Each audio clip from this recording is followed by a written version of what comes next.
I'm touching on charging with the pressure curves, primarily in heating season, because we're coming up on heating season, heat pumps, right? So if we're charging with pressure curves, we're gonna get it as close to pressure curves as we can, and then schedule time to return in the spring when it gets a little bit warmer to charge per subcooling.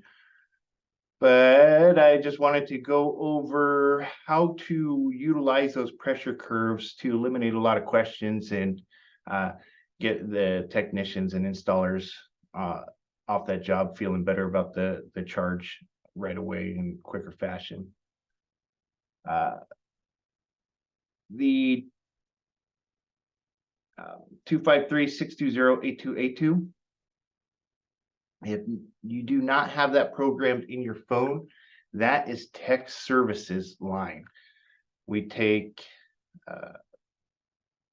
pictures, voicemails, text. I'm a big fan of pictures. I got to see what you're working on.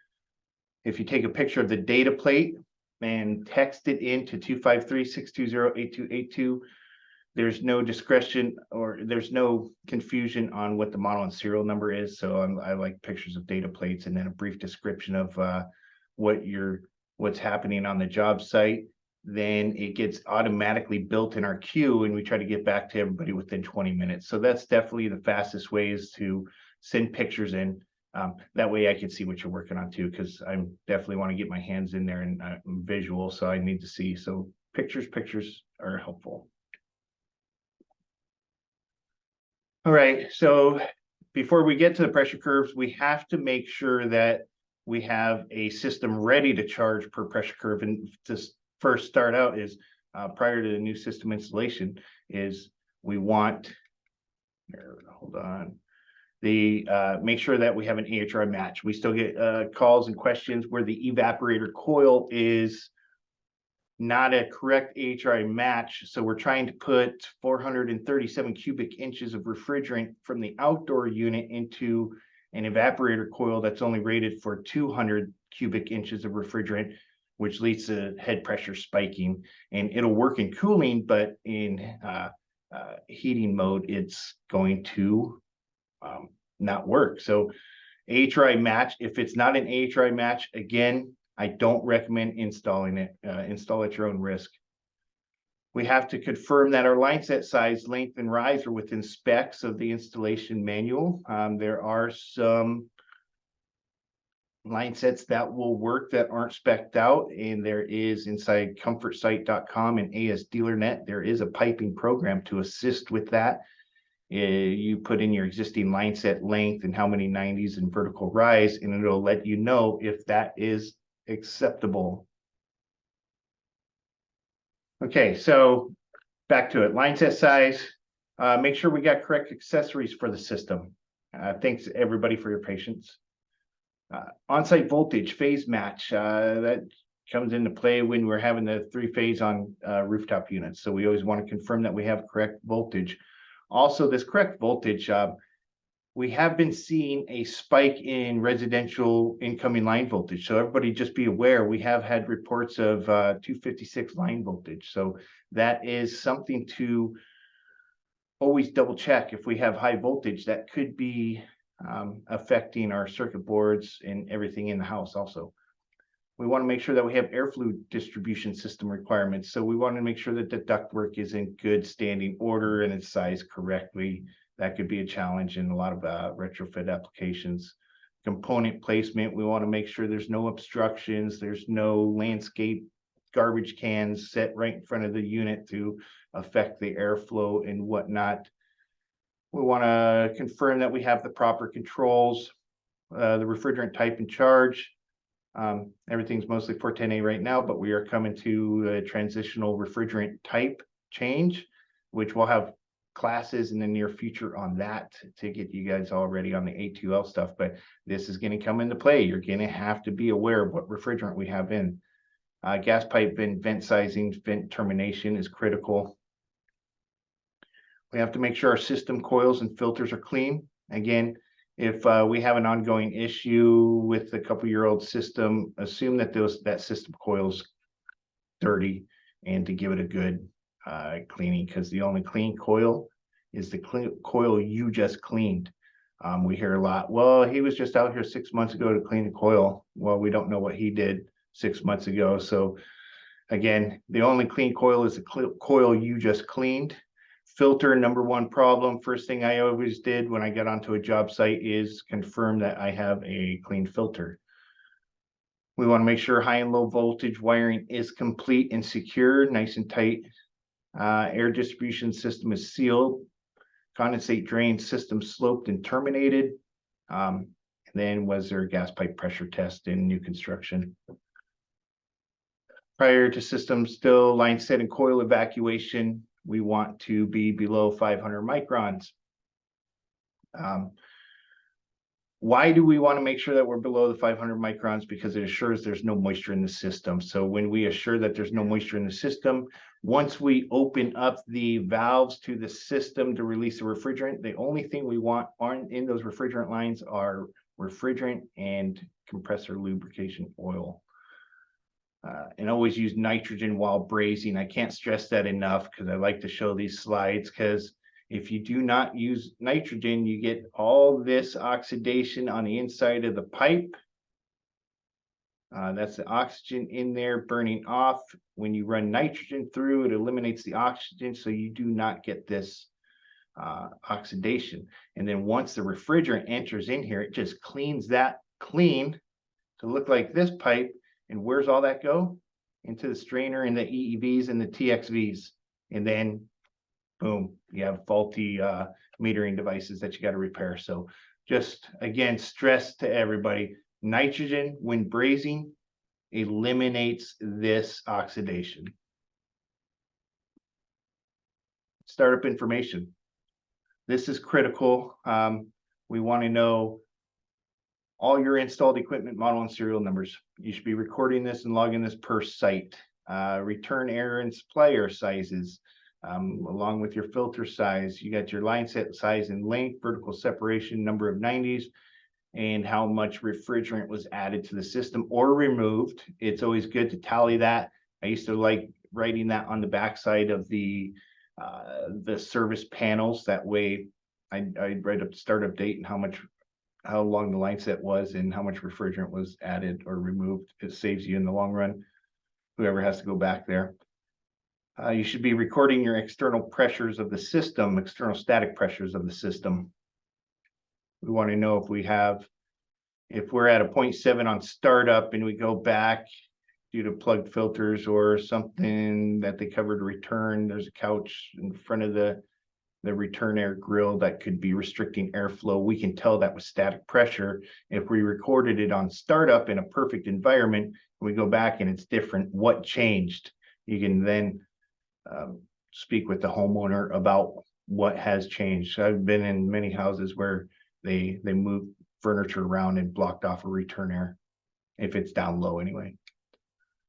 Startup information, we want total system CFM, heat rise, and external static pressure reading. We want your outdoor dry bulb temperature.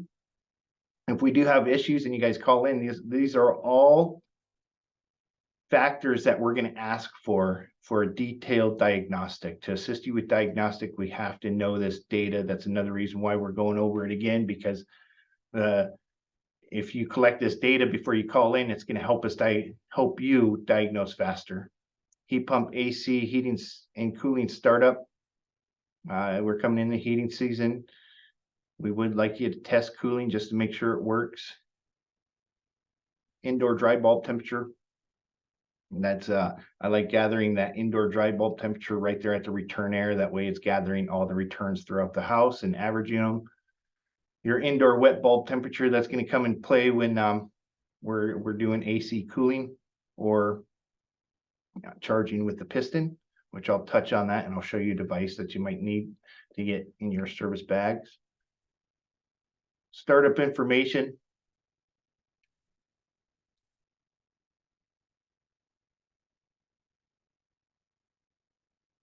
Sorry. We're going to want to know your load amperages, what the RLA should be, and then what's your actual amperage on your compressor, your outdoor fan motor, your blower motor, your strip heat, your combustion. All that tells you is you're functioning within the equipment parameters. So if we're not within equipment parameters, why? Why are we not within the parameters? So you might have to dig in a little bit deeper to find out what else is going on to prevent a failure in a month. What is your natural gas or your propane inlet and manifold pressure? Of course, when you convert it to LP, you're going to have different pressures than gas. What are your orifice sizes? It's good to notarize that. LP conversion kit. You should have if you are converting a furnace to LP, you should have that conversion sticker put on the inside of the door right near the gas valve itself. So anybody after the fact knows that you have converted that to LP. Do you have a high altitude kit? System temperature rise, which is your supply air minus your return air equals your delta T. I'll touch on what I used to like seeing in the field as far as delta T's also. Your system temperature rise and the recommended temperature rise in gas furnaces are stated on the data plate. So you can always refer to the data plate as far as the temperature rise that you want to see through the furnaces, design temperature rise. Your stack temperature in your CO, your vent and gas pipe sizes. Here's a tech support quick form that we like to use and we send out to you. If you would like this, go ahead, you can just notarize in the chat line. We can email you any of these forms. We're happy to share any of these with you. This one's for the gas furnace. We do have one for the heat pumps or ACs also, but the main thing is it gives you a spot to fill out all your information right here with your zoning, your humidifier, what kind of air cleaner, your size, model and serial number of all equipment. Here's a gas furnace. I know that's a lot of information, but again, it helps you because we can convert them to PDF. Just go ahead and mark it if you want some of them. I could send you all of what we have too. That way you can pick and choose whichever one works best for you and your guys. Because just looking at this, it looks like an abundance of information that could get overwhelming. But if you just take pieces one by one, it then gets easier. And then I also use this as a learning tool. So you got a guy that doesn't know how to fill it out. First time he's going to struggle. And he's going to go through all this and it's going to take him some extra time. Second time, he's a little bit faster. Third time, he's flowing. Fourth time, he starts seeing the issue as he's filling out the worksheet. So it's also a tool for guys that don't know how to gather this information to learn how to gather the information. Therefore, it makes him a better technician when something does arise. When I was in the field, I'd save this in my little notepad on a perfectly working system on what it should be. And then if I did have an issue, I could look back on my notepad or my startup sheet going, okay, well, these are the same parameters. Why is this system not working correctly? And you feel free to give tech services a call with all your information, and we'll help you diagnose through all the information provided. Here's the heat pump one. Also, if you're requesting job sites, we ask that you call in to tech services. I usually look to see if somebody's called in 3 times or whatnot and has submitted one of these job site quick forms. This is all the data. If you fill out all this data, we should be able to help you diagnose over the phone. Right? So if you ask for a job site, we're going to send you this job site data sheet for you to fill out all the information. And we do that because hopefully we can help you resolve the issue over the phone without you having to wait another couple of weeks or longer to get us out on a job site to help you figure it out too. So it's all about taking care of the homeowner quick. So if you can get us this information, you got all your line set size, length, number of elbows. Again, nothing over 15 feet underground. We run into that sometimes, outdoor temperatures. But that's a great tool, and it's a great diagnostics resource. Heat pump AC startup. Once the refrigerant charge has been released, or annual maintenance. So this is confirmed that the indoor, and this is when a startup is, it could be the first time startup, or it could be you're going out there for an annual and you're making sure the system's running correctly. You're going to confirm indoor airflow is set to 400 CFM per ton and unrestricted. Unrestricted, I mean, if it's not new construction, or even if it's new construction, they could have a plugged filter. So make sure that the filter is clean and clear. Make sure that there's any plastic removed off of a return air grill. On initial startup, you're going to wait at least 20 minutes before recording superheat and subcool. If it's been in an idle state, the system needs to run and get that refrigerant moving through, and it takes at least 20 minutes before you can start gathering your refrigerant. So start it up and start doing something else. Your proper charging procedures depends on what type of metering device you have. Is it a fixed piston type to charge the superheat? So that's going to be AC. I guess we do have some heat pumps out there with piston too. And then know what kind of expansion device you have. Do you have a TXV or an EEV? And TXV is, it doesn't have sensors on it. Well, it has a sensing bulb. I take that back. And then the EEVs have the liquid line sensor and the gas temperature line sensor. And we're going to charge the subcooling with these devices. If charging a system with fixed metering device, I just wanted to touch on this because we do have to deal with these a lot with the pistons, and we get calls on them. You're going to charge system with a fixed metering device. So this is geared towards orifices and pistons. So charge system to superheat chart. Your typical superheat for most systems is going to be between 10 to 15 degrees Fahrenheit. You're going to need your indoor dry bulb temperature, must be between 70 and 95, because it's going to go off the cooling. Outdoor dry bulb temperature must be between 55 and 100. You have to meet those parameters to get an effective charge. If the relative humidity of the indoor system is between 20% to 70%, use dry bulb temperature when using the superheat chart. Excuse me. Thank you. Confirm which piston is needed. We do get some calls on this too. Inside the evaporator coils, you will have this chart. I pulled this out of the MXCs. And here's our piston size for 410A. You shouldn't see too much of R22. And here's the kits that you might need. There's another graph for the 2.5 ton.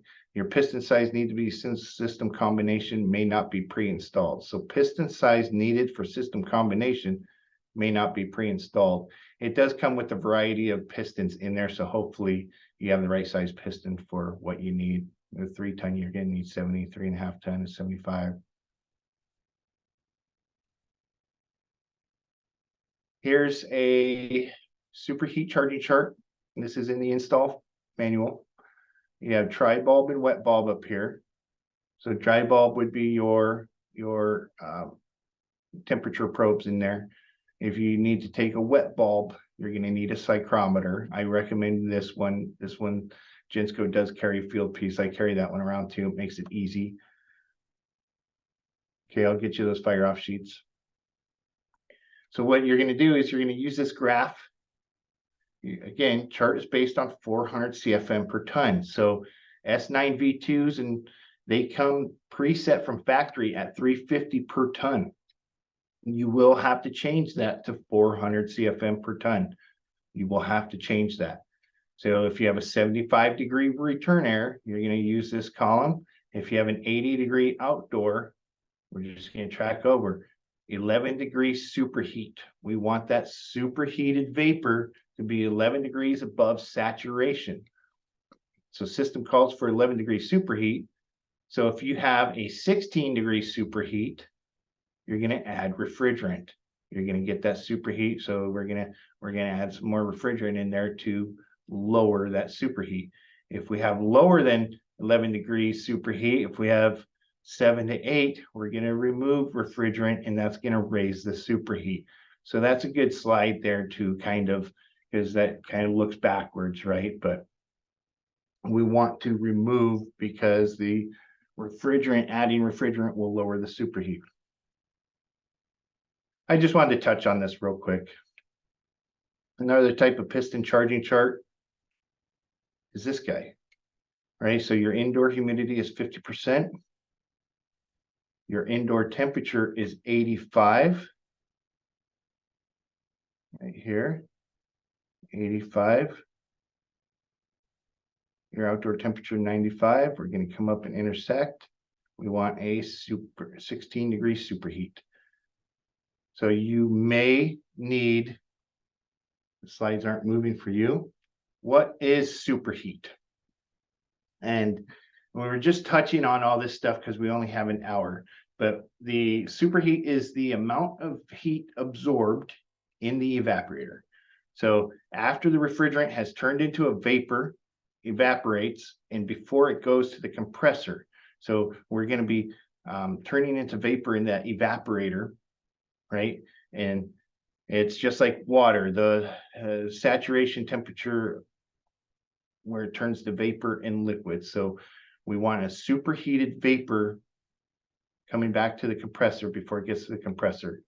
So the amount of heat absorbed in the evaporator after the refrigerant has turned to a vapor evaporates, and before it goes to the compressor while at the same pressure. So the pressures are not changing. It's used to charge a system with a fixed metering device and used for troubleshooting refrigerant circuits. We always want to make sure that we have some superheat going back to, not too much, because then it uses the refrigerant cooling to cool the compressor. So measuring superheat, you're going to place an accurate pipe clamp thermometer onto the suction line near the suction pressure port. So in AC, you can take this suction line, you can take it right there on the middle leg of the reversing valve on heating. You measure the suction pressure and convert it to saturation temperature, which I have a slide on that next one. And then your suction line temperature minus saturation temperature equals superheat. So I just wanted to show you where that is on analog set of gauges. Most of the digital gauges will display it automatically, but on your suction side, if you had 100 PSI in the lines, that's going to register 32 degrees saturation temperature. So this 410A is in pink, R22 is in green, 404 is in red, but this pink one is what we're going to go off of. So at 100 degrees, our saturation temperature is going to be 32. If we're at 125, we'd be at 42 degrees saturation temperature. So if the suction pressure was 100 PSI and the actual suction line temperature was 47, that is a 15 degree superheat. So if our actual suction line temperature from our pipe clamp was 47, that would be superheated vapor. So I just wanted to show that on a regular set of gauges. If charging a system with TXV or EEV and EAC or in air conditioning, sorry, we're going to charge system to subcooling value on unit. Typical subcooling is about 10 degrees Fahrenheit, but it may vary by a couple of degrees. So always check your data plate. Your indoor dry bulb should be between 70 to 80 degrees. This is for cooling. Outdoor dry bulb temperature must be above 55 for cooling. And that's why I say always check your data plates. I mean, this is kind of what I want to see when you send in the tech services, if possible. Take a picture of the data plate. You usually see a 10 degree subcool, but not always. This one calls for 8, and some of the newer ones say plus or minus 3 degrees. So always confirm what it should be. Long line sets and vertical rise correction. So you may have to adjust your subcooling from the 8 degrees. If it is going up 30 feet and a 40-foot line set, linears, you're going to add 1 degree of subcooling. So there is a possible subcooling you might have to add. So this is a pretty easy chart, right? So this is refrigerant line lift, your vertical rise. Here's your linear footage. What is subcooling? So the subcooling is the opposite of superheat. The amount of heat expelled from the condenser after refrigerant has turned to liquid. So it's entering vapor and it's condensing into a liquid form, and before it enters the metering device. So we want liquid going to your metering device. We want the refrigerant in liquid form at the same pressure. So it's going to be changing state of refrigerant from vapor to liquid while at the same pressure. So the point below that saturation temperature is subcooling. It's used to charge a system with a thermally controlled metering device and used for troubleshooting refrigerant circuits. When you're measuring subcooling, you're going to place an accurate thermometer onto the liquid line near the liquid pressure port. Measure the liquid pressure and convert it to saturation temperature. Saturation temperature minus the liquid line temperature equals subcooling. And here again, we're going to go, say if we had 300 PSI, our liquid line is right there about 96. So that's our saturation. So if the head pressure was 300, like we have here, the actual liquid line temperature was 86. So 86 would be right here. That would be a 10-degree subcool. So you're just going off of whatever our pressure is, whatever our saturation temperature with the corresponding pressure is. That's subcool. Here's pressure curves. So we're kind of getting into what we want to see in heating. We're coming into heating season. Once I was taught to use these pressure curves because we're going to be under 55-degree air, we can actually, I've used these on other systems too. I mean, I've installed them all and fired off plenty, Lennox, Carrier, Coleman, Daikin, and I've used this graph. No other brand has these graphs with them, but these are critical to feeling comfortable about your refrigerant charge to eliminate some of the questions, right? And then the questions are what takes time. Oh, thank you, adding those quick form links.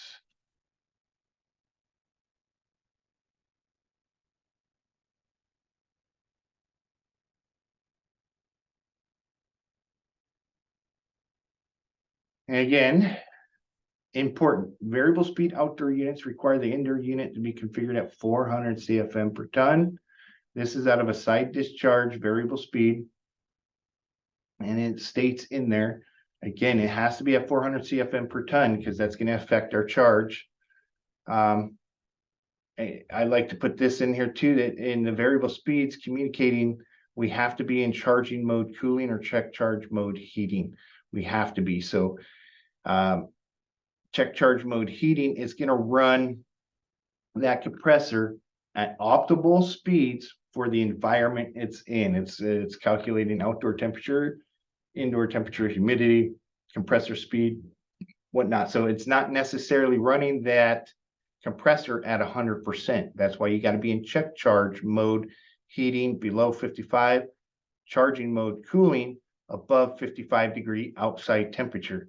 Because it does not, you won't get a correct charge if you're just bumping that compressor up to 100%. Like in traditional single stage equipment, because single stage equipment is just 100%. So with these pressure curves, you have cooling on the left side, which in cooling mode, we're going to try to achieve our 10-degree subcool, but we can also see what our pressure should be. And then we have heating on our right-hand side. So we're going into heating season. We're going to be using our heating pressure curves on the right-hand side.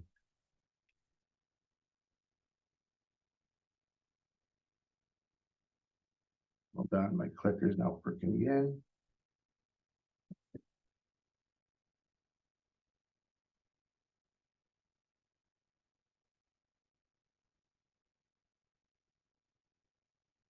Okay, here's a closer view of it. When outside temperature are below 55 degrees, we'll use the right side of the pressure curves, right? So heating, we want to be on the right-hand side. And when you're on site too, you can call in and we can go over this, review it too, just in case you want to make sure you're perfect. The 3 lines at the top right liquid line graph represent the indoor return temperature. Okay, so this is your liquid side. Here's our pressures. Here's our ambient temperature on the bottom. Here's our outdoor temperature is listed at the bottom. Then top line is 80-degree dry bulb inside. This represents an 80-degree return air. Our middle line is 70-degree return air. Lower line is 60-degree return air. And it stipulates that right here. And pay attention, this is dry bulb. So our regular thermometer that we can stick inside the duct. This one, you're going to have wet bulb if you want to use it in AC. So keep that in mind. This one needs a wet bulb for correct reading. So now we have an 80, a 70, and a 60-degree return air temperature. And again, I like taking that return air temperature right at the filter box, right? Because it's gathering you may have 2 to 5 returns in the house. And if you're just taking it up the upstairs one, you're not getting a correct reading. Also detecting the temperature at the return air at the unit, what's actually going into the unit. You can detect to see if there's maybe a makeup air damper that's stuck open, pulling in 30-degree air. So I do like to check that, because if it's 70 degrees inside the house and you're pulling in 50-degree air and it's 40 to 30 degrees outside, you might have some air infiltration pulling in from the outside, and then 50 degrees is not going to work properly through heating season. The 3 lines in the lower right, suction line, so this is the suction line graph, are so close that they just form a single line. So this graph has an 80, 70, and 62 just like this, but they're so close it just forms one line. So that's why you only see a single line. So we'll go through a heating example that we will be seeing in the next month. You have an outdoor temperature of 40 degrees. So we look on the graph, we come up on 40 degrees, it is right about here. So we just go up with it. A return air temperature 65. So where does that intersect? We carry it over. We want about 340 PSI on the head pressure. So head pressure should be around 340. We go down to the suction side, 40-degree ambient. Where does it intersect with the line? Right about 85. So now we have a head pressure of 340 and a suction of 85. Your pressure is going to be plus or minus 10 of the PSI chart. So again, this is to get you close. So if you are close to these lines in heating mode, we're feeling pretty confident that we have a charge that's going to get us through heating until we can come out during springtime, summertime, when it's above 55 degrees ambient. But again, I've used this on other systems. So if you're under, you're going to add refrigerant. If you're over, you're going to remove refrigerant. Here's a single stage 5036. So this one's a 15 SEER 3-ton. So same thing, you got your discharge pressure on this side. That's where you got to get it close. It works. And the question is, does the chart change with different coil matchups? So these are out in the outdoor unit. You can see in this one's a TAM 7. This one's working with the TAM 9. So again, that's why I'm saying use these charts and get them close. This is for the outdoor unit, but the coils will change up your pressures just slightly. That's why we're just getting them close. That's why the best charging method is to get that 10 degrees subcool during a warmer climate. So you have our discharge pressures. Again, this is on a single stage 15 SEER 3-ton. We have our 80, 70, and 60 lines. 80, 70 degrees indoor, 60 degrees. And then our suction pressure has our single line. Well, this one's a little bit better illustration. You can see all 3 lines but they're just so close that it's just using one. We're making sure our indoor unit's set for 400 CFM per ton. We have a 40-degree Fahrenheit outdoor temp and a 70-degree indoor temp. What should our pressures be close to? Right there. So we're intersecting with that 70-degree line. We're coming up. We want about 320 head pressure on this day. Suction pressure, same thing. Follow it up, connect to the line. We want about a 93 suction pressure on this day. So with a 40 degrees outdoor temperature, a properly charged system would be about 320 PSI over 93. So again, this is to get you close, and this is to get you feeling good about the charge. And of course, this is after 20 minutes of runtime. We can go over kind of, if we got a low superheat, it's a great graph that kind of simplifies it a little bit. So if we have low superheat, if we're taking our superheat and we're at 5 degrees superheat, we have a flooded evaporator. So we're overcharged, possibly that we have too much refrigerant in there and we're flooding the evaporator, not giving it enough time. Could be a metering device issue too. If we have a high superheat, we have starved evaporator, not enough refrigerant. So the higher the superheat, we might have to add refrigerant. Low subcooling is a starved condenser. So now we're moving to the outdoor unit. We could be starving the condenser, not enough refrigerant. We got to add refrigerant if we have a low subcooling. If we have a high subcooling, say we have a 20-degree subcool in cooling, we have a flooded condenser. Going back to this, with the pressure curves, we want to get it close. And it is not published information, but we look for in heating. So in cooling, we want about a 10-degree subcool.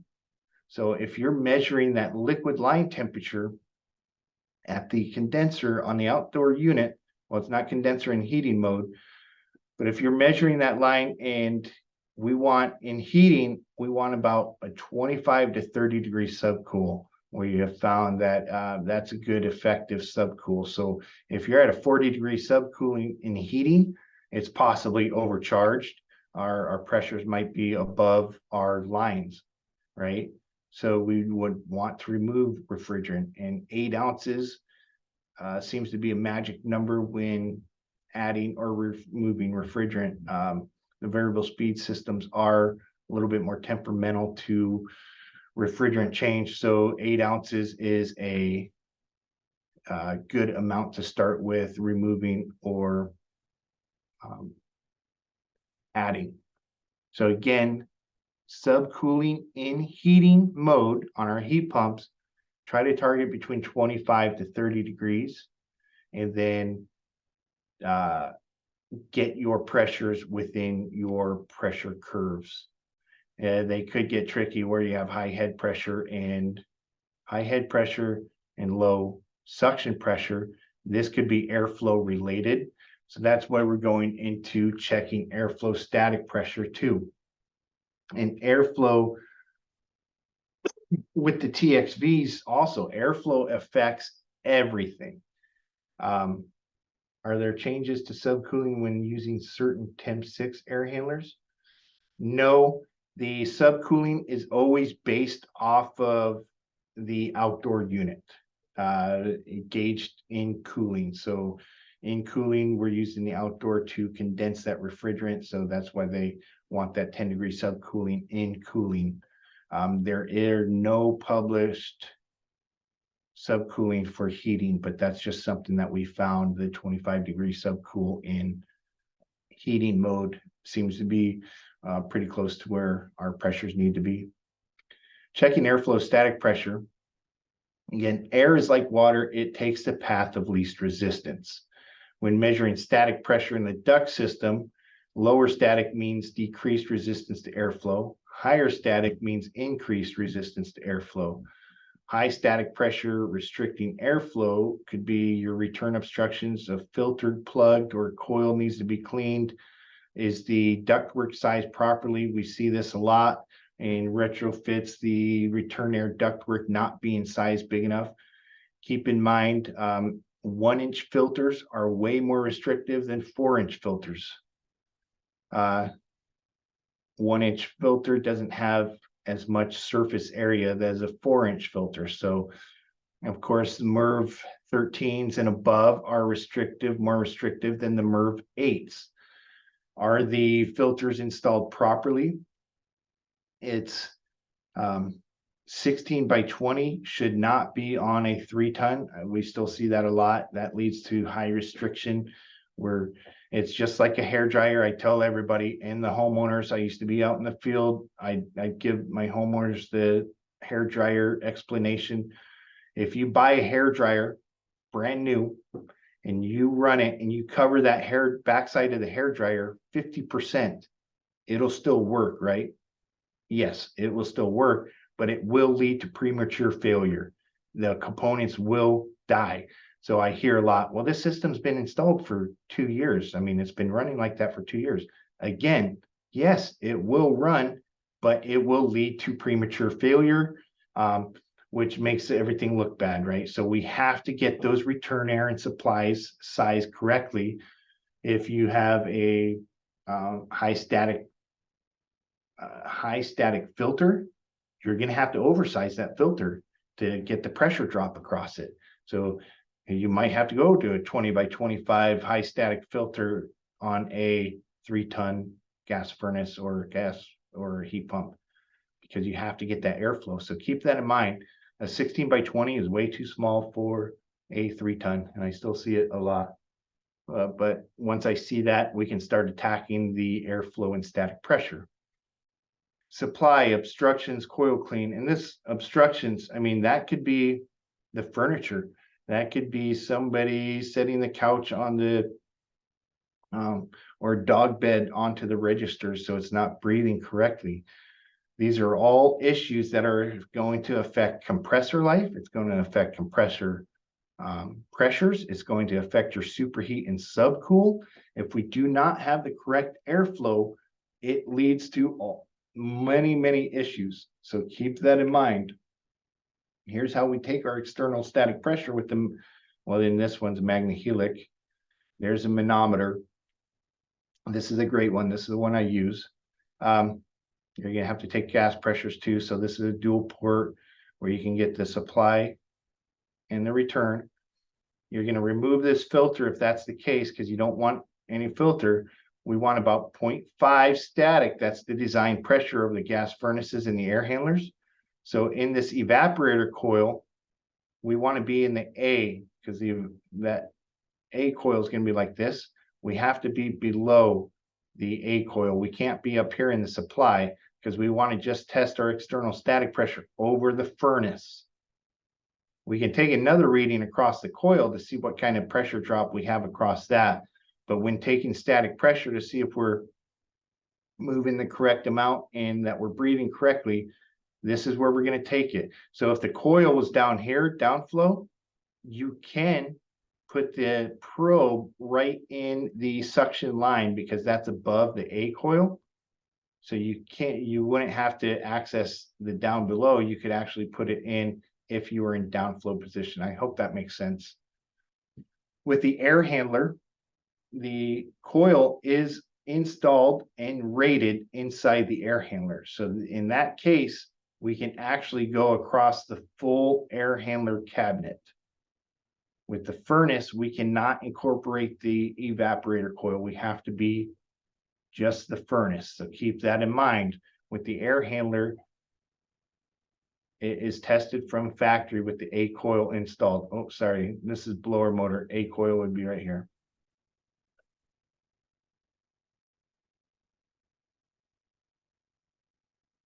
This is just a great illustration. And this is from fieldtechhelp.com. On my last slide, I have that written out for you guys to take a picture and write it down, because I want you to take advantage of it, and it's free for all you dealers out there, and you do not need a login, so anybody can take advantage of it. We were just talking about having some of the ISRs start watching some videos too, just to help their knowledge, right? Because it is free, and you can go through and select videos, and they have illustrations like this. This shows you the effects of low charge, airflow. Lower airflow means a colder coil, so you're below dew point. So lower airflow could lead to icing up on the coil too. No, I don't. I do plan on going through that. That is on my to-do list. I'll show you the website here in a second at the very end, when on the last slide, but I do want to go through and pick out some basic 101s. It's got basic 101 service tech, basic 102 service tech, then it has installer 101, installer 102. So you can start out with the 101s and then work your way up. There's 5-minute tutorial videos. Well, I'll finish this slide and we'll start talking about that. So lower airflow this is one of the coils in there, right? So lower airflow could mean a colder coil below dew point. Lower airflow, lower suction pressure. Lower suction pressure equals higher compression ratio, right? Higher airflow, higher sensible capacity. Higher airflow equals higher suction pressure. And then higher airflow also improves the efficiency and lowers the compression ratio. So there's a deeper dive into that improved efficiency too. But you could just see how the airflow affects refrigerant, right? And then if we're restricted, we could be icing up the coil too. So first time, whenever I hear of an icy coil, we've got to confirm that we have the 10-degree subcooled charging, and we have to confirm that we have proper airflow. And normally it's one of those two. But again, here's the good, bad, and ugly. This is just so you can visualize static pressures. Also, this is a great slide because our good static pressure, our supply duct, here's our return, here's our supply. If we took our supply reading, it should be about 0.09 on a good. Our return air, we should be about 0.08. This one is a coil pressure drops 0.18. Filter pressure drop is a 0.12. All that total, it's just 0.47. So realistically, we want a 0.47 across the blower motor and the coil. Bad, 0.82. Bad, we can still live off of bad. We see a lot of systems about a 0.7. Our blower chart tables only go up to 0.9. So keep that in mind. Our blower CFM charts only go up to a 0.9 static. So if you take that external static pressure and we're above 1 inch water column, we have return air or possible supply air issues. And then here's ugly, 1.37. On the TAM9s, we'll actually start alerting anything over 1.2. We will start getting kickbacks on high static pressure. That 1.37, again, we might work for a little bit, but we're going to be having issues when we need it the most, right? So as soon as we start dropping temperatures and we start making that system really work, that 137, it's going to cancel you out. And so when does it fail? When you need it the most, right? Deepest winter or the hottest days, that thing's going to fail on you. And it's because you're static airflow. So that has to be addressed, whether it be a bigger filter, bigger return air, adding a return air. It could be on the supply side. Homeowner has shut off a bunch of registers to save money on that side of the house. That's possible. If you got a zoning system that has one of the dampers failed, is it a Honeywell zoning system with a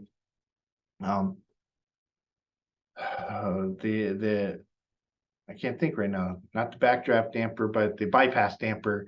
Is this stuck open so the return air, the supply air is going right back into the return air, or should that damper be open for the relief damper? And is it working correctly? We can tell that with our static pressures. So keep that in mind. Realistically, if we get a 0.7, 0.8, we're going to let that roll, keep rolling with it. But anything above that, we got to fix it, or else you'll keep coming back to address the same issue. All right, so that's, hopefully you guys got something out of that. I know it was quick. We're having these quick hitters on November 14th. We have another 1-hour tutorial on furnace troubleshooting. So I recommend getting signed up for that one too. Jeremy's going to be covering, just going over furnace, get us ready for heating season.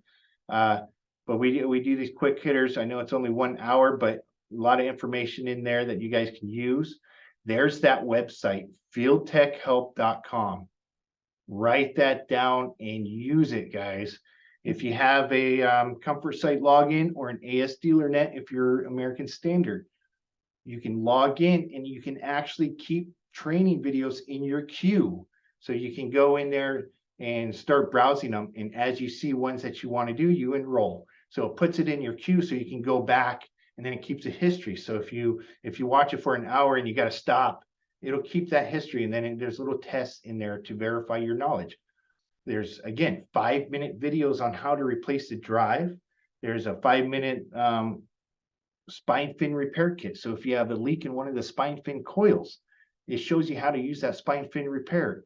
Man, just so many great videos like those illustrations. TXV, obituary of a compressor is a good one. So you can actually learn what the airflow is doing to that outside compressor with all the breakdowns, and you can see the inside and all the working components of a compressor. Take advantage of it. Also on genscocustomer.com, we have some technical training videos posted there too, along with those forums that I was showing you earlier. We have some quick forms uploaded into genscocustomer.com under technical links, technical videos and technical links. That's all there for you guys. You can always call in the tech services and ask about it too. If you don't remember after this, just feel free to give us a call. We're here for you guys to make it easier out there installing and getting these things started up. Is there any questions? I can monitor through the chat line a little bit easier. Thanks for coming out. Sorry about the little, I'm still learning how to work all the PowerPoints and the webinars, and don't do them enough to become efficient and savvy with them. So hopefully Tyler's video or slides started changing. Is there any questions? If not, we can get to work. Yeah, there you go. Me too. Yeah, give me a heat pump any day over PowerPoints. All right. Thank you, everybody, and have a good rest of the week out there. And again, feel free to give us a call if you need us.